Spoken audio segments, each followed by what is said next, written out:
Connor, this is for you, buddy. Welcome to another episode of Industrial Amputation, where you may always expect the unexpected. Today, we have the distinct honor of welcoming a world-renowned DJ, producer, and vocalist to the show. She's fronted Lords of Acid. She has crooned within Esh. She is me and my nightmare, all-around tour de force, Mia Fisher. Thank you so much for sharing your time with us, Mia. Thanks Welcome for aboard. having me. Thank you so much for having me. Yeah. All right. Well, let's jump right into this, shall we? Joey, you want to hit the first question? Yeah, you're about to release a new track called Don't Forget Me. Can you tell us more about that? Yeah, Anesh and I did about 10 to 12 songs together after the 2017 tour with Lords of Acid. That's where I met him. He opened up for Lords as Anesh. And after the tour, during the tour, we were talking about collaborating once it was over. So at that time, right after the tour, I had to immediately move from LA to Kansas City to take care of my mom. Sadly, she passed away last year of Alzheimer's and dementia. And one of the songs that he and I were, uh, kind of messing with was a very sad synth line. And it Mhm. inspired me to write the song about my mom. It's gone through several changes over the years, but there's other remixes and other people that got involved in doing other mixes. So we're gonna have three mixes coming out at the same time as the video next week, and it's about her struggle with Alzheimer's and dementia, and my struggle being an only child and her caregiver, and not being able to find the help. Like I moved her to be near me in California after a few years in Kansas. I just need to go back to California, and I moved her right before the virus, right before the pandemic, and from Yeah. day one. That's why I changed my band's name, my old band's name, from Me and My Machine to Me and My Nightmare, because it became a Yeah. nightmare. And I think even to this day, I'm still in denial about what really was going on with her, because she never forgot me. And the doctors, the family would say, one of these days she's not going to know who you are. And I Yeah. prayed to God that that would never happen, because I would lose my mind. My mom was my Yeah. buddy. Yeah. And she never forgot me, her only child, all the way to the end, all the way to the end. She never forgot who I was, and pushed harder when she heard from, like, the physical therapist would say, your daughter really needs you to do this. And so she would do it. Yeah. She never forgot me to the very end. So but that was a blessing, but I did not expect her to pass at 84. I figured she'd live in her late 90s, like the rest of her Mhm. family. Nobody else in her family has had it. But we went to Yeah. so many multiple doctors. I had so many second, third, fourth opinions, and it was what it was. And that song, let me tell you, there's two other versions. The video is a mixture of two songs kind of together, and is shortened, because the original is Yeah. 7.5 minutes long. I shortened it to 5. And Joseph Ray from Nero did the Okay. remix. It's just stunning. And then Neil McClellan, who does work for the Prodigy, he's the Prodigy's producer and engineer. He took mine and Anesh's stems and my vocals and made a mix for him, by him. But one thing cool about him, Bjork is my favorite female artist of all time. Amazing. And he was dabbling with my string section that I had hired some people to play the strings during lockdown and record themselves doing it, so I could put it in the video, which is Yeah. not in there anymore, because he comes and he's like, me, I hope you don't mind. I had Matt Robertson, who's Bjork's orchestral director and producer, redo your strings. I'm like, of course I don't Wow. mind. Tossed all the other fit in, tossed everything else, and just went with a totally different direction for the video. But that's, in a nutshell, what it's about. It's about my mom, and that met my mom and helped me move her, and realizes the importance and the personal uh, Yeah. meaning that it means to me. And we were really happy with the results. Well, yeah. Ash has got a heart as big as he is, for crying out loud. Yeah. He does. He's He's he's a he's a very good man. Yeah. he's one of my favorite people, if not one of my absolute favorite person on the planet. Yeah. No, Um, he's a wonderful guy. yeah, Yeah.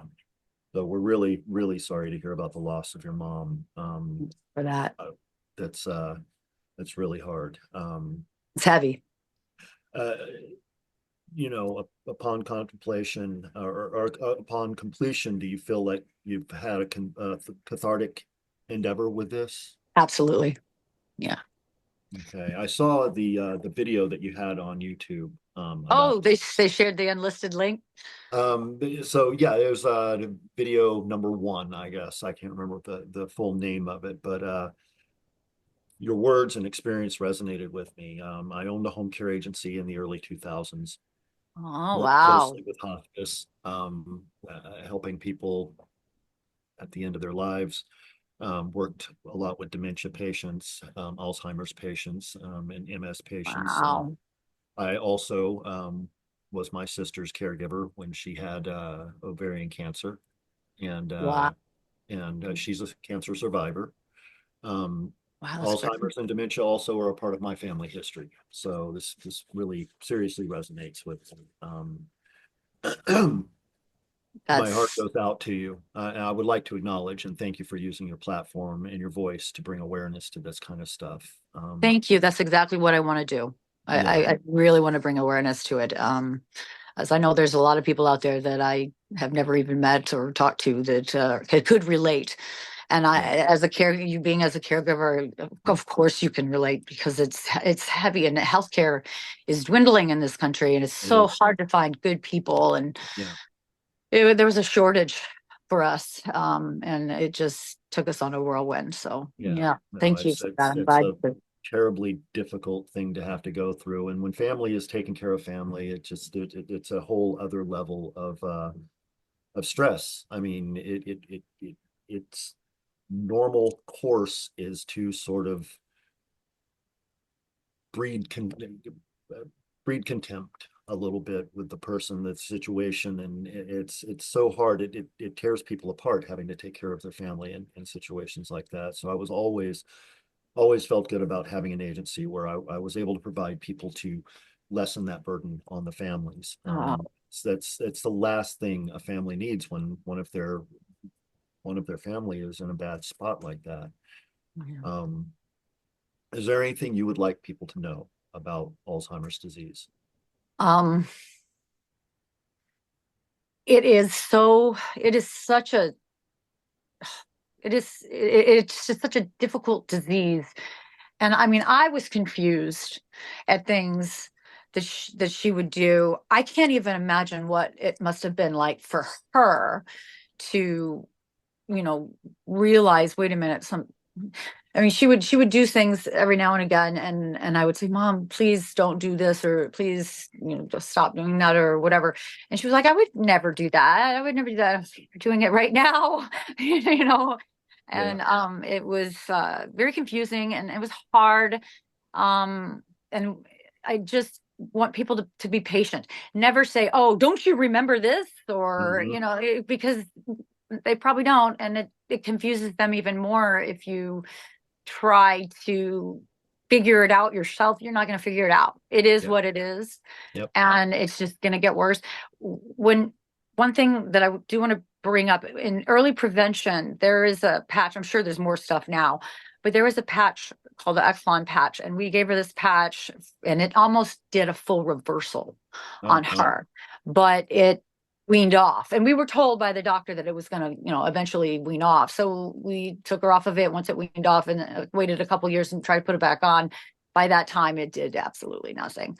Mm. But for preventative, to nip it in the bud right when you hear about it, or if you think your parent or grandparent or somebody might be getting it, go to a neurologist Yep, immediately, and you know ask about that patch. yeah, Ask about what's out new in the market today, that maybe even trial experiments. Just yeah, get as much information. The Alzheimer's Association is very helpful. They have yeah. grief support groups that they do, and that was really great for me Yeah. because I'm alone. I'm an only child. I had no one to talk to about it, and I So didn't. sorry. But I had them, so that was good. Thank Yeah. you for that. So yeah, don't demean them. And I know one of my friends keeps saying, like, Mom, don't you remember this? Don't say that to her. Don't make her feel worse for Yeah. not remembering. That's very important to not Yeah. trigger certain things. And there's also music. Music Music can is be hit or wonderful. miss. Yeah, you've got to make sure that you play things that don't trigger bad memories, Right. like No, that for veterans. sure. The Yeah, stuff that they listened to that made them the happiest, that stuff is so good for people with dementia and with Alzheimer's. Simply taking somebody out for a walk, regular walking yeah. is good to help stimulate the memory as well. And yeah, I'm a little too familiar with the that stuff. So yeah. It's But confusing for me, but you have to understand it's confusing for them too. And if the yeah, first sign of it, you just do your research and reach out to others who have gone through it as well. yeah, And like I said, the Alzheimer's Association was a blessing for me. So yeah, yeah, that's bring awareness to it yeah. and really I try know to. when my dad was taking care of my Mima and he had gone out to get the mail and as soon as he walked out the door, she locked the door and wasn't gonna let him back in. And he's out there and she's knocking on the door and she's like, I don't know who you are. And he's like, it's your son. It's your son. I just like, I Yeah, mean, we were having a little chuckle about it after, the morbid gallows humor kind of stuff, oh, me mom, but but yeah, I mean, those things are they're tragic. I mean, and I'm so glad you didn't have to experience your mom not knowing who you are because blessing. that I'm shit is grateful. brutal. It is It would so have brutal. killed me. Yeah, my It dad would have was. killed me. He was trying to laugh about it, but you could tell it was a horrible, horrible thing for him to have to deal with. I'm very close with my mom. Every single day I see her. We do stuff Good. every weekend, and yeah, I the same way. I mean, she's kind of my rock. So yeah. There's Are something there? else I'd like to add. Yeah. To anybody listening, it's maybe not there yet, but you never know because it's very common of a disease.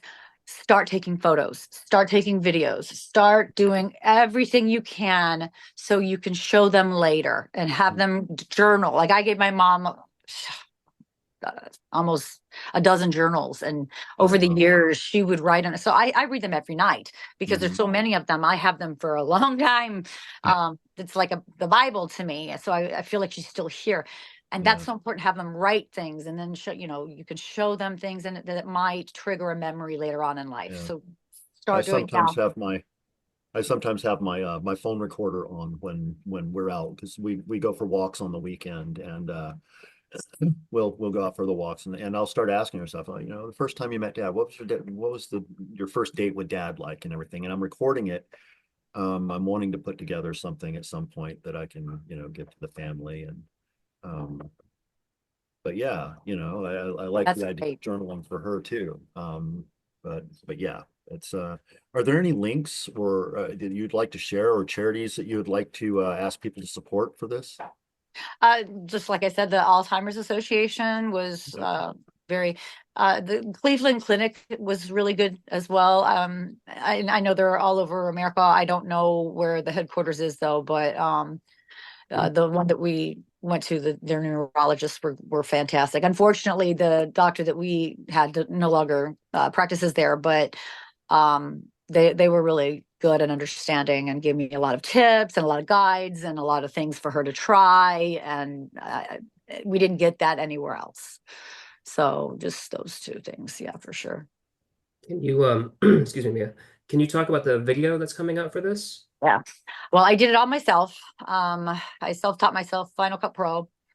And I took footage. I have a lot of footage. I remember when we put her on the drone. We put her drone camera on her at the very, and I put that shot at the very end of the video.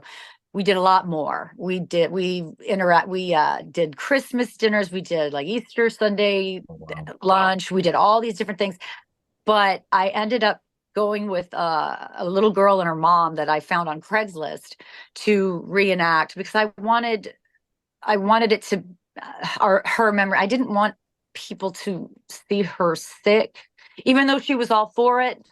But Mhm. I'm not sure if she understood exactly. I mean, I would show her what I was doing, and of course she had heard the song, but it was just she was funny one day. She's like, why would you hire someone else to play us? Why don't we just play ourselves? I'm like, oh, okay. Oh, that's So awesome. yeah, so I have all this footage of my mom and me, Oh, just stored, but I didn't think it would have been right to put it as front and center. So mhm. you can see her hand, I have like the back of her, and then there's the drone shot at the end.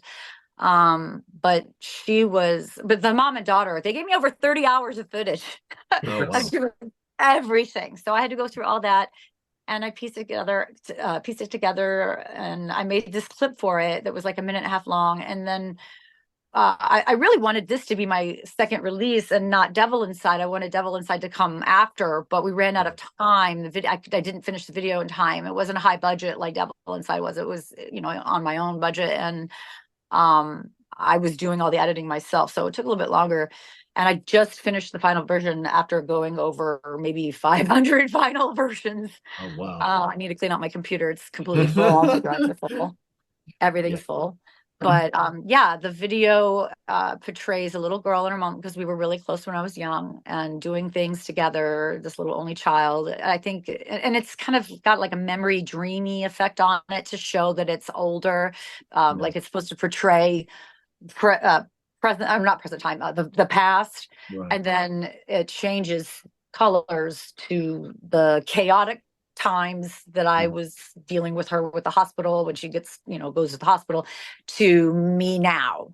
So there's like three filters that are used within that kind of go back and forth. So, what's present, what's now, what's the past, and what was me taking care of her and her experience with dementia and Alzheimer's.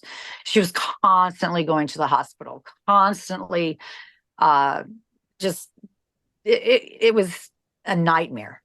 Yeah. And at the time when it first was happening, once I first moved her to California, and the virus hit, I was trying to get us a house together out there, and I spent 9 months looking for houses out there. We just couldn't get one that would pass inspection. So we ended up in Vegas, and I was just so desperate to make sure she wasn't going to die of the virus. This was before there was a vaccine. We didn't know anything about it.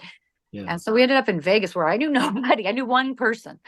And the healthcare there was so bad. It was just lacking. There was no help.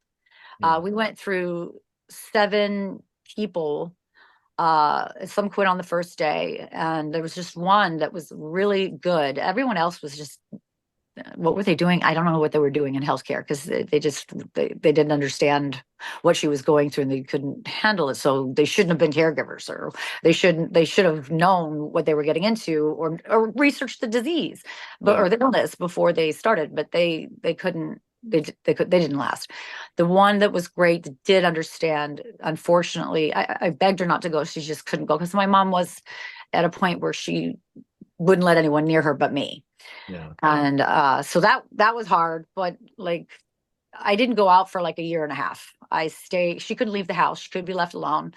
Yeah. So, we had the doctors come to the house, and we would order groceries and stuff like that. And she didn't want to go out. We would go for walks, but she didn't want to leave and go to see the sights in Vegas.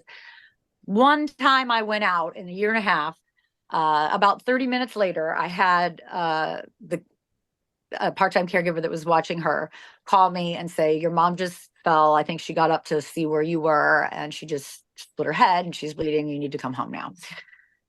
So I turned around and went home. That was a year and a half. That was my first night. I got to go out, and I couldn't go out. So it was, I put everything on hold to take care of her. And I still couldn't save her. And I think that's, you can't. I mean, I remember my family telling me like the year before, they're like, I hope you're prepared. I hope you're ready for, because she's not going to be around forever. And I'm like, what are you talking about? First of all, you can't prepare for that. Second of all, she's going to live until her late 90s. Yeah. I was so wrong. I wasn't prepared. And I wish I was in such shock that it was happening, because she was, the last 28 days of her life, we had hospice helping out. And it was, thank God that they were there to help. But they weren't there when she was in pain. She was in severe pain, and I, kept calling, calling. Where are you guys? Where are you guys? What do I do? What do I do? I call 911. Don't call 911. You'll lose hospice. I'm like, I Yeah. don't care. We'll reinstate her later on tonight when she comes home. So Yeah. 911 came, and they promised me they weren't going to hurt her or make her uncomfortable, but they needed to take her in because they couldn't find anything with an advanced directive, that, Yeah. what are they called? The DNRs. Yeah. And so they took her, and I should have ridden in the ambulance with her. I had to go and find the thing that says she doesn't want to be resuscitated, but I wasn't thinking that she was going to die that day. And when I got there, she was in complete pain. They had a thing down her throat, and I'm like, what the heck? And they made me wait for half an hour in the ER. Oh, geez. And I go up and I walk, I like, look, I really need to see my mom. And her eyes were wide open. She was in shock. She was in pain. She was clearly not comfortable. Yeah. And they said, well, we were told this patient needed everything. I mean, there it is again, no communication between the paramedics and the hospital to the, the ICU. It was so frustrating. And I was in such shock that I didn't get to say all the things I wanted to say while I'm holding her in my arms. I kind of kept going back and forth, like, Mom, don't leave me in this horrible world alone. Don't go, to go to Daddy, Mommy. He's there waiting for you, to back to Mom, don't leave me. I was so shocked and so confused. And that's kind of why I really want to bring awareness to this illness, because, I wasn't 100% convinced. I was just in a denial phase. I still am, because she never forgot me, maybe, but you can never prepare for that. You can just try to be as ready as possible and as educated as possible. But the video, I had to do something for her visually to show how much I loved her. And, I told her she would always want me to read things to her. And I told her my purpose. One of the things I read in her journal said about what she believed my purpose in life was. And I kept telling her for the last 28 days of her life, I was like, my purpose in life, Mom, is to take care of you and make music that'll change the world. Every day for 28 days, I told her that over and over and over again. And when she was unresponsive, I knew she would hear me, because the hearing is the last thing to go, that doctors say. And this is my tribute to her. Yeah. That's beautiful. And Yeah. you've done something incredible with that.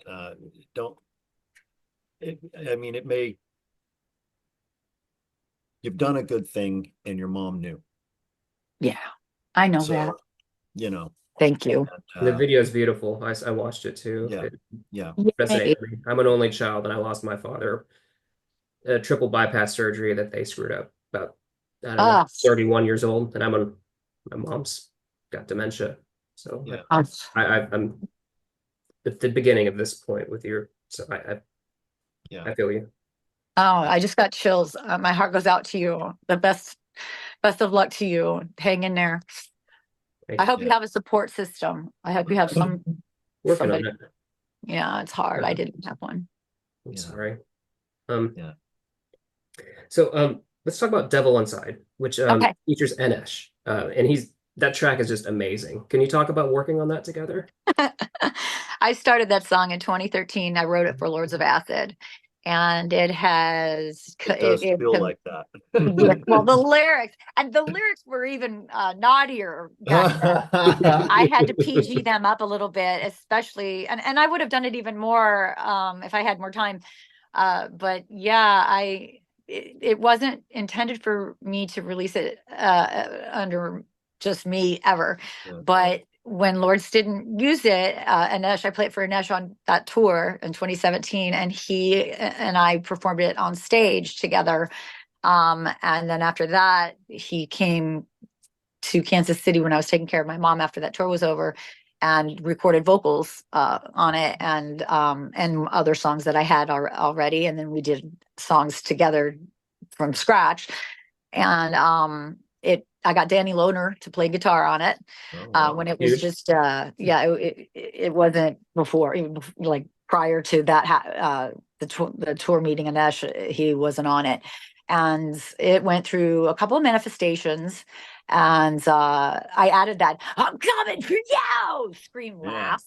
That was like the last thing I did. So it's not on Sebastian Comore's remix, and I'm sure he's probably mad about that. But yeah, I did that last minute. And John Norton, he's great. He worked with Prince, and he does Blue Eyed Christ. He mixed and mastered a bunch of my tracks, but that one as well. And I think it just rocked. And I remember like that. I had so many versions of that, just like I do Don't Forget Me. But and cleaning it all out, finally getting rid of all the old ones that I would never use, gave me so much space. It was almost embarrassing. Hang my head in shame how many versions I had of this song. But I just wanted to get it right. And I'm so glad that I didn't release it when it was mediocre, because I'm happy with it now and I don't hate it like I used to. Couldn't stand that song for a long time. Well, you're giving me sort of validation, because I there's a few of my pieces that I've got so many different versions of. I know. It's That's like an I'm artist. like, it goes in this direction, it goes in this direction, and everything changes and it goes in this direction. Yeah, that's why remixes. It's called ADHD. Yeah. Oh, and you're a perfectionist, I mean, artists, you're not ready. Like, It's not ready. I can use this again. Yeah, exactly. Yeah, there's a lot of songs that I have that will never see the light of day until I get back into it and, ooh, what's that? And then I'll make a remix, Yeah. I go back into my stuff every once in a while and I'm like, what the hell is this? Yeah, I know. Did I write this? This is pretty good. Yeah. Okay. Yeah. I'm like, I don't remember doing this at all. That's funny. That entire video is decadent eye candy. Was it a difficult one to shoot?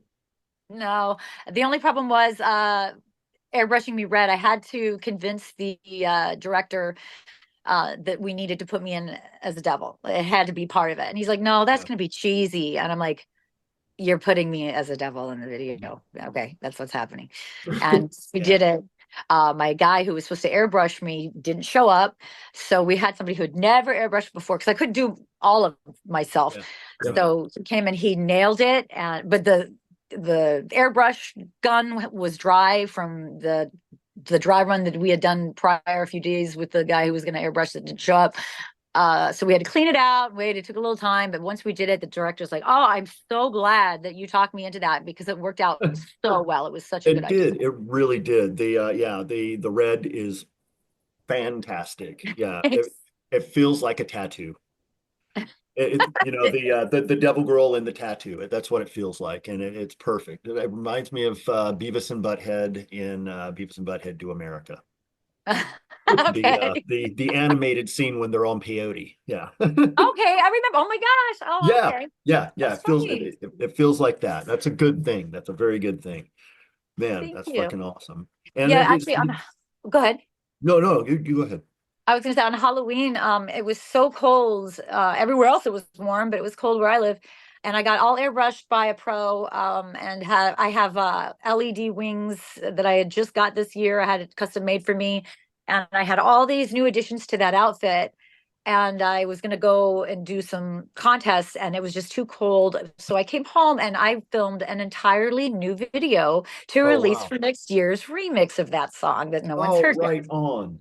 Yeah. That's awesome. Yeah, paint doesn't really keep you warm.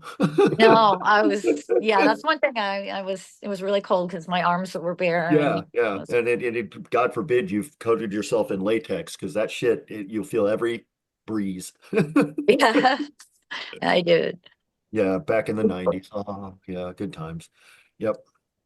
So you also worked with Ash on the tracks "I'm So Sick" and "Epic" on his album, Dance Hall Push. Dance Hall Push, yes. Fucking incredible album all the way through. But holy shit. So how did you two end up collaborating together? We just You've known each hit other it for a off while, on yeah? tour. We were buddies on tour, and he's like, I want to collaborate with you. When this tour is over, we're going to collaborate. And I come to you, and I come for like a month, and guy never hit on me. Total professional, total sweetheart. He was upset that I had chicken in my fridge and my freezer, so I got rid of that because he doesn't eat meat. He's a sweetheart. Yeah.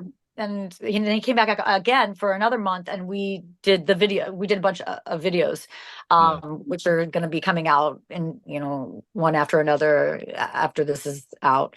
But Yeah. yeah, it was just from the Lords of Acid tour. That's how I met him. Of course, I knew who he was Yeah. prior to that, but no, he was my buddy. We were buddies, and I didn't know how good it was going to be musically. It was really it was quick. I had a lot of stuff too that I had him just add his vocals on Yeah. to stuff that I had already had produced, and it made it 100 times better.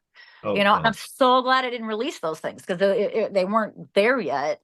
They didn't have yeah. an S Just on add it. Ash. And now that he's Just on, add it's like Ash. I can't wait. It's Exactly. yeah. Yeah. That's going to be a winning recipe right there. So Me and My Nightmare will have a lot of featuring and Ash songs. So yeah, no, that's awesome. That's really awesome. I especially love the Faith No More cover of Epic. It's an awesome take on that song. I didn't like Yeah, my it really vocals. is. You didn't I like it? I was didn't. gonna ask you didn't. Why You didn't you like didn't your vocals? seriously? I didn't. It's I did not, and I thought he was going to shelve that. But it sounds okay now. I didn't resing it. I don't know what he did, but I just remember I was like, it doesn't sound. I don't sound rock enough. I need to be. I think Like that's my, what I like my about it. I yeah. honestly, we got the advanced copy before that was released, and I'm listening to it, and the song comes on, and it doesn't register for Right. a bit. It doesn't register for a bit, and then it gets sort of into the chorus, and I'm sitting there because I'm writing at the same time, and then suddenly I'm like, wait a minute, what the hell's going on? Uh, You recognized and it. I'm like, holy shit, oh my God. So I let it finish. I'm like, okay, I got to go back to that one. And I'm like, I let the rest of the album finish. And then I went back to that track and played it again. And I'm like, holy shit, this is so good. It's yeah, it caught me very off guard. And yeah, well done. Thanks. Yeah, We have a couple other covers that are hidden gems that I'm not going to mention yet because I don't want to give anything away. But yeah. most of the stuff's original. So yeah, yeah, he's really good. The song "I'm So Sick." Yeah, we have another one that we say "I'm so sick" in. Um, Oh, yeah, I don't want to give away too much either, but okay. it's like an alternate version of that with completely different music. But there are elements from that are also in this unreleased song that will probably be on a label's first or second song release for me and My Night. Awesome. Yeah, Awesome. Yeah, I'm anxiously awaiting my vinyl copy of Dance Hall Push right now. I'm like nice. pins and needles. Because I ordered it as a bundle with the CD, so I don't even have the CD yet. And I don't like listening to stuff on streaming. So I'm trying to like just, oh, it'll get here, and then I'll really, really love it. But I'm the same way. I like tangible stuff. yeah, It's I'm more yeah, me personal. too. Yeah. I like to smell it. I like to see it. I like to feel it. Yeah. Um, I mean, I definitely have stuff that I buy the CDs and then I burn them onto my computer so I can put them on my phone, and that's how I stream stuff. But but yeah, I am very much looking forward to that. And he did mention that because we asked him, he's been on the show too. We asked him if he may be doing a tour. I knew he was going, we got to see him with Pig on the Oh, it was road great, this wasn't it? last year. Oh my Incredible. God, Your favorite show of the fantastic. year. Absolutely, absolutely amazing. Yeah. And he did mention that he's planning on doing a tour for Dance Hall Push. And do you foresee yourselves working together again, given Yeah, you both we're pull talking it about off it. flawlessly, and Yeah, maybe possibly doing some dates on a tour? yeah. We've been talking on that. Yeah. Yes. Yes. Yeah, it would make Oh, sense. I mean, to not, it would be a shame. So yeah. yeah, No, for sure. For sure. I want him to have all kinds of excellent backup on the tour because it's going to be fucking massive and awesome. So I'm very much glad you for like that. him as much as I do because he is. People that don't know him, they need to know he is such an awesome guy. Yeah. He is unlike Yes. anybody I've ever met in my life, and he's so sweet and talented and just all about the music and such a Yeah. great performer. And oh, it was Yeah. fun. He was. good Go. friends with my friend Dharma, and she passed this last year. I'm sorry. And her love for him is pretty much what solidified him as a great person in my book. You know, meeting him and talking to him and having hung out with him once or twice at shows and stuff.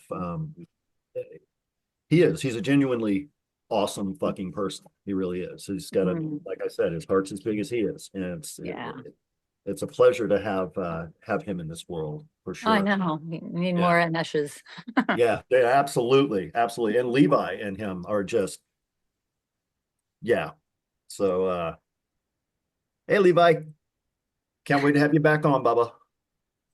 So, cycling back a bit, what was the motivation behind creating Me and My Machine and But then Me and My Nightmare? yeah. Me and My Machine, because of my name, MEA. I was in the beginning, how I learned Logic. It was me and another producer. His name at the time was 9X. It's Josh Ashley, who is now Hans Zimmer, Hans Zimmer's right hand man. Oh, wow. Yeah, he and I did a Damn. couple albums together, and so I named the band Me and My Machine, and then I got bandmates, and he went and did a solo project for himself. And we toured on the West Coast, so we didn't really tour around the U.S. It was more like the West Coast, a lot in California. And then I decided this is right after I stopped DJing. I'm a vinyl DJ, like I Yeah. love Yeah, we spinning were getting records, into that right? too. And Yeah. when things went digital, I lost interest in anybody can hit sync, right? Yeah. I lost interest in that and just took up the digital world of producing. And I would watch over his shoulders what he would do. I would ask a lot of questions and drive him crazy. But I learned how to produce through Logic by watching him and being in the recording studio with him. And so that was how Me and My Machine was born. And then that's how Lords of Acid found me. Yeah. Their manager at the time wanted to manage Me and My Machine. And he's like, hey, how do you feel about fronting for Lords of Acid? And I'm like, I love Lords of Acid. I didn't even realize they were still together. And it was the first time I had toured as a singer all over the place. Everything else had always been I'd haul my record bag, get on a plane, and go to a different city by myself. And this is the first time I was on a tour bus. So I was green, and I learned a lot. And it was time of my life, and yeah, I think it was a long run. I started, what was it, 2010, 2011 with Lords of Acid, and then 2017 at the very end of 2017. I'd say my experience with them Mhm. as a whole was the time of my life. I Yeah. had a blast. It would have been great throwing in, some of my own stuff. Like he let us play Devil Inside, but like I said, that was written for them specifically. But to play Don't Forget Me on a Lords of Acid set would not fly. So yeah, it just it was really, really good time. Yeah. And that's how Me and My Machine was born. And then when I moved my mom to California in 2020 from Kansas, the virus hit. And well, on our first day, we went by train. I thought it'd be nice for her to see the countryside. Yeah. Wrong, bad Oh, no. idea. Gave her vertigo. She split her head open in the apartment the first day. So she Damn. couldn't stay there. She had to stay in a temporary facility. And then lockdown came, and I'm looking for houses by myself for 9 months. That became Me and My Nightmare. Okay. Yeah. Man. Yeah. And just, I don't know if anybody can see this, but this is from the Voodoo U 2017 tour. And I've got my thing for Connor. You guys will hear about that at the end of the episode. Where did you see that show? Seattle. In Seattle. Okay, cool. Yeah, what was it? The Showbox Soto. Okay. Yeah. Yeah, I think it was a Showbox Soto. I think that sounds familiar. Yeah, it's, I don't know. I've been to lots of shows. But yeah, that was so fucking fun. The blow up dolls at the end, big penises and whatnot Yeah. bounce around like beach balls. It was fucking hilarious. Oh my God, it was so much fun. I'm Um, glad you enjoyed it. That's good. yeah, yeah. Well, like I said, Lords of Acid do not put on a bad show. It's a fucking party from the moment they step on stage. So, It is. and yeah, and you were fucking fantastic. So Thank you so thank you much. very much for that. Great memories of that. Thank you. So, what does the future hold for you in 2025? This is the last song I'm going to put out myself. I've got 4 labels right now interested, and now that I think the difference between Devil Inside and Mad World and this new one coming out about my mom, Don't Forget Me, show a huge range of diversity. They're all different from each other. So like my trying to figure out like what is my genre? What is my genre? And my friend Bryant, who actually came up with the name Me and My, oh, you should rename your band Me and My Nightmare. His name's Bryant Weiner. That was his actual idea. But I thought it was genius. He uh anyway, he's one of the people, he's actually from Kansas City, that got me to take some of the stuff that I kind of shelved and finish it. Add an esh here or there or not or whatever. But I figure that just shows a lot of range, the difference between the songs. That this is my 3rd release for Me and My Nightmare. And I feel that after that, because it's such a different genre, it's more like like EDM meets big E. I'm not really sure, but his idea, Brian's idea, was you should go buy dirty pop. Nobody has dirty pop. Ooh, I So like that. I thought that was cool, even though there's a lot of rock elements and all the stuff except for Don't Forget Me. But I feel like by then I will have an idea of which direction I want to go label wise. And and Nesh will have a lot to do with that too, because there's certain ones that he wants me to avoid and certain ones he thinks would be good for everyone. So after this is out and see how it goes, then I'll have a better idea with what label, direction, genre we're going to go with, and then they can release all the songs that Anesh and I did together, all the ones I had him featured on, and all the ones that he's not featured on, and really go full stream, put out a full album, because there's so much content and there's videos to everything. So we're just going to see how this does, and it's going to be the last one I do myself. From now on, I'm going to let a label take over after this last release, or 3rd release, and fly. I really want to tour. As I've been talking to Anesh about it, and that's going to happen. Hopefully in 2025, I'll be able to do that. Oh, yeah. sweet. That is freaking awesome. Joey? Well, Joe and I are both massive vinyl collectors, and we'd love to hear about your time as a DJ. Yes, indeed. That was Do also you my actually time know of how my to beat life. match? I do, and Yeah, there you it go. and I love how you can see the grooves in the vinyl, when a breakdown's coming out. You Mhm. can make 3 songs you can make a whole new song out of the 2 songs. Yeah. And it's just it was very personal to me. And when things went digital, I was really upset. I'm like, this is ridiculous. I mean, I can appreciate what the machines do. It's amazing. You can just hit loop and Yeah. you don't run out or whatever. There's all these things you can do, but Yeah. it's like it didn't, for me, it just wasn't my vibe at the time. I freestyle vocaled over my my records. I Nice. had a microphone usually attached to my head. Sometimes it would be, I'd have to hold it, but usually it was attached to my head, and I would freestyle whatever I felt sounded good or should have been there, like the sound of an instrument missing or a vocal, just minimal, Yeah. and that's what kind of led to me fronting for my band, Me and My Machine. Yeah. I wanted to be a singer, and people came to see my DJ sets because I was not only DJing, I was also performing as a singer Yeah. over the DJ sets. So Yeah. yeah, I loved it.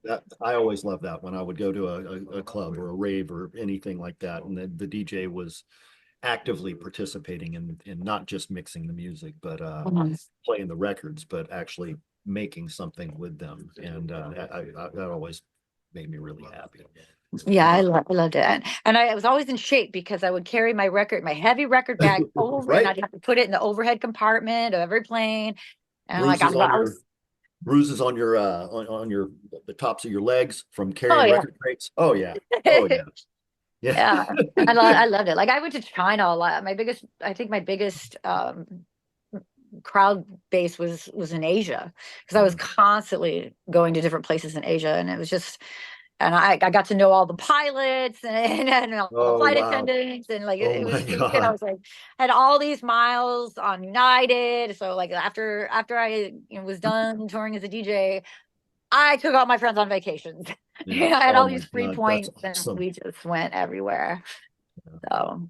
So who's your the first DJ to really inspire you? Oh gosh, good question. Probably And it Donald doesn't have to be Glaude. someone known. Donald Glaude. Do you Oh, I know? know Donald. Yeah. Okay, yeah. He Yeah. taught me something that I remember to this day that's very important. Um, Never let them see you sweat. Because there was a party one time that we were both playing and it was soaking wet. It was raining, the equipment was going out. He's still jamming. He can't even hear the music. He's Yeah. still jamming away. People are going crazy. It's like a silent disco without the headphones.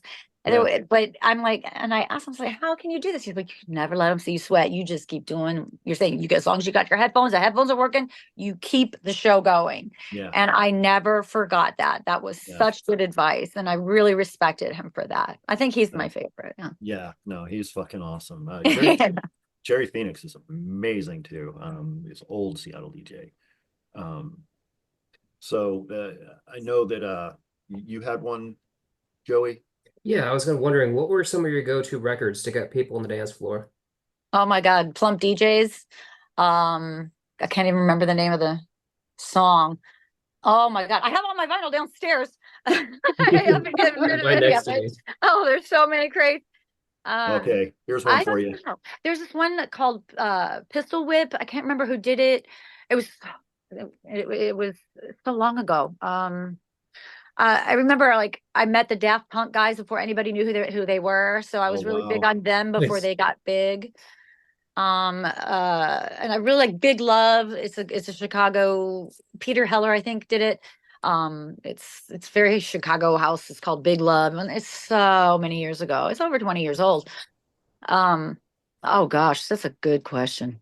Because I went from genre to genre. I started with Yeah. Chicago house because Yeah. I lived in Chicago in the 90s, and then I moved to LA, and then I got into more progressive and then breakbeat. Breakbeat. Um, That's Nice. one of my all-time favorites is Breakbeat. Yeah. yeah, Stanton Warriors, I Mhm. like them a lot. Plump DJs I like a lot. But gosh, Oh, Bosco. yeah, Do you know Bosco? yes, yes, Oh, fucking A. Yeah. yeah, Yeah. good one. Yeah. Good stuff. Yeah. Yeah. Oh, and then you go way, way back. Din da da din dum dum din da da din dum. Yeah. Oh man. Fun times. Yeah, that was just out of high school going to clubs when I first started clubbing out in Seattle. And yeah, man, such great memories. Watching people spin, learning how to spin. Um, I can't do it anymore, but I probably could if I got a couple of turntables and tried, but but yeah. I had a Yeah, resident. I was also kind of confused when they the first time I saw a CD turntable set, I was like, what the how do you how do you Mm, I could not reconcile the idea you of getting a press a groove. button. Yeah, it did. I'm like, I am in completely lost here. I don't even know what to do. This is witchcraft or something. I don't know. Yeah, I feel your pain. That's how I felt about it at the time too. I was just totally turned off. I'm like, if the world's going digital, then I'm gonna go a different direction. Stay digital, but I'm gonna learn how to produce music, and I'm gonna, Yeah, you know, still just go that route when it comes with being yeah, digital, yeah, because vinyl is sacred, and I would never. I just it's coming back, It thank is, God. it is, and it's heavier now. Like it needed to be heavier. It's like 180 gram, 300 gram vinyl. It's like, Yeah. I had bruises on my legs in the 80s from carrying the thin little fuckers. Come on, man. It's like now I try to lift. I've got 20 records. I can't pick them up. Yeah, I didn't realize it was heavier. Yeah, they've gotten significantly heavier in the last like 10, 15, 20 years. It's amazing. Huh. 180 grams now is like, and I used to Wow. have some you could literally see through, Yeah. I Yeah. mean, the black vinyl, and you're like, oh, you can see the light through that. It's like Yeah. very thin. Yeah. And they Yeah, I'm used to gonna make do some.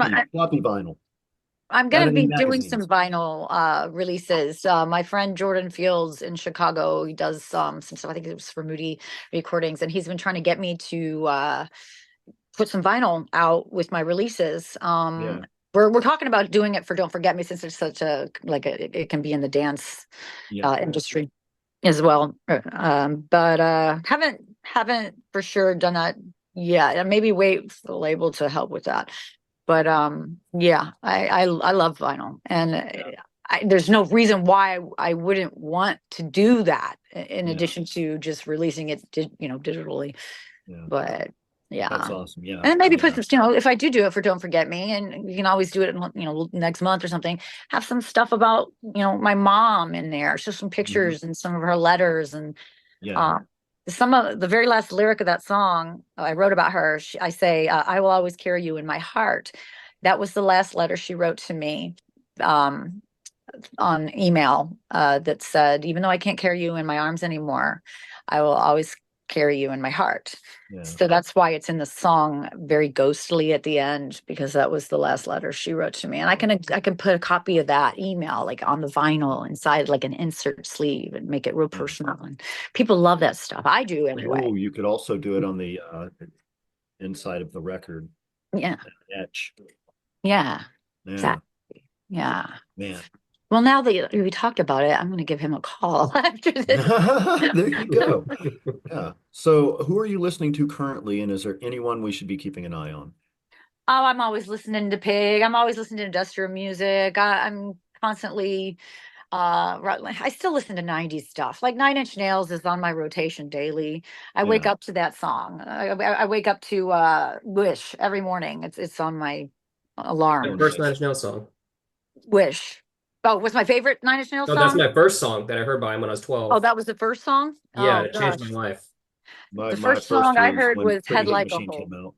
Yeah. Yeah. Something like that. Yeah. When that album came out. Yeah. Yeah, nobody Yeah. had ever heard anything like it. And then the radio ruins things and It kind of overplays does. them sometimes. But Yeah. like all my original favorite Nine Inch Nails songs are not my favorite Nine Inch Nails songs anymore. It's the stuff that nobody's ever heard before Yeah. unless they have the album. I don't know. I love 90s music. I'm so grateful that I grew up in that era because I feel that I use it in my production to this Yeah. day. Yeah. Uh, So, any words of wisdom for the new set, especially the ladies looking to make it out there? Um, don't be intimidated by men. Don't be intimidated by men, and do your thing, and um just just rock it, own it, be a boss bitch, be queen, be queen bee of your craft, and don't take what anybody says against it, because you can't please everybody. There's no one in the world that can please everybody, 100% of the people. It doesn't exist. Yeah. So because I take things very personally, and someone did say something about my Don't Forget Me video, and I was going to trash it, and then I changed it, not to what, because he didn't tell me what to change it to. He didn't even tell me. This came from somebody else that he told. And Yeah. I thought about it. You know what? I can make it better. And I'm going to do something different. Even though it broke my heart hearing that, it pushed me to make it better. And it's better. I'm so Yeah. glad that it took an insult to make me come to the realization that, you know what, maybe there's something else I can try to, this person won't think that anymore. Yeah. It really made me mad. It really made me mad. But you can't do that. You can't. You have to take it with a grain of salt. and as constructive criticism, because you can't perfect yourself as an artist without some kind of constructive criticism or somebody's opinions. I mean, you can't please everybody, but you shouldn't scrap something all because somebody says, oh, this or that. See if there's anything in there that may have some impact on how you can improve it. Or just toss their opinion out the window and don't even pay attention to it. Just don't let anybody intimidate you or bring you down. That's my advice. Excellent. Excuse me. Anything else you'd like to talk about or promote today?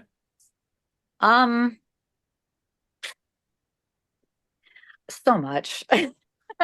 So much, but I want to keep a lot of it quiet because it's not, I'll just say Anesh and I have a lot of music together and then I have some music that I had him add his vocals to that make it rock so much better, and it's coming. It's all coming out, and I want to give a shout out. I'm sure he probably won't watch me, but Raymond Watts from Pig. When I was taking care of my mom in Kansas and Anesh was coming through with Pig, he told me, he's like, Mia, get the effing music out. Get the effing music out. And I was like, well, but he didn't know what was going on with my mom at the time.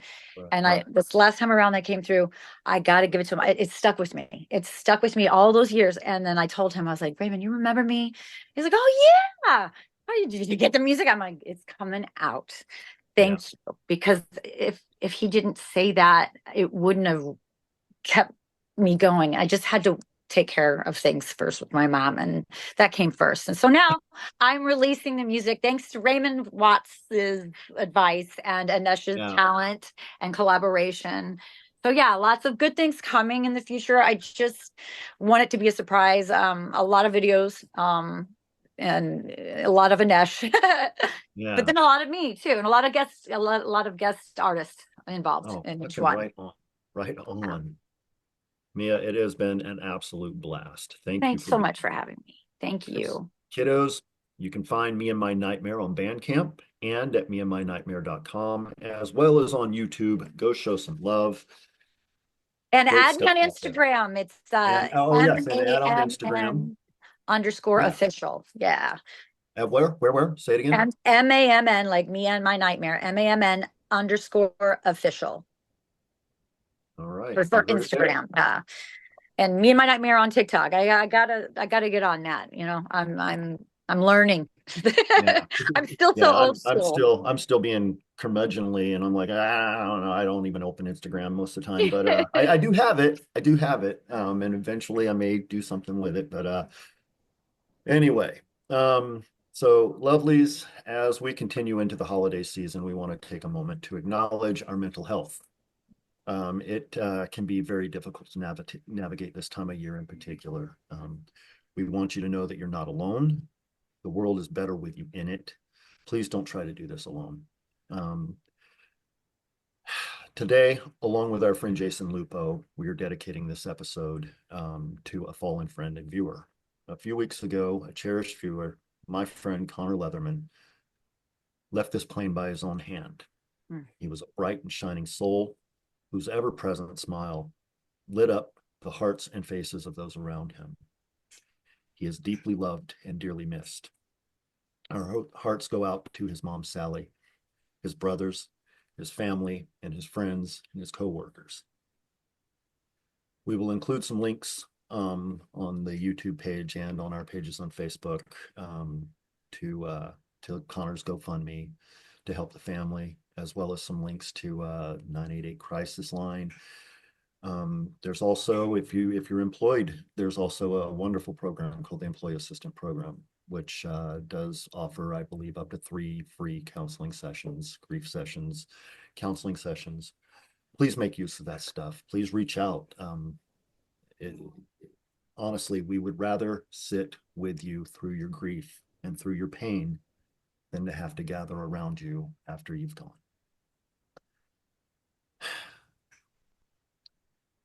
Now, I'd like to add something there. If there's anybody out there that wants to talk and feels alone and needs just somebody to listen or give advice to or whatever, I've been down that road. I've come pretty close a couple times to where I wanted to end it all, and I was alone, and I didn't have anyone to talk to. And if it wasn't for my animals, and my mom, I probably would have done it. And my animals saved my life when my mom died because I didn't know what I was going to do.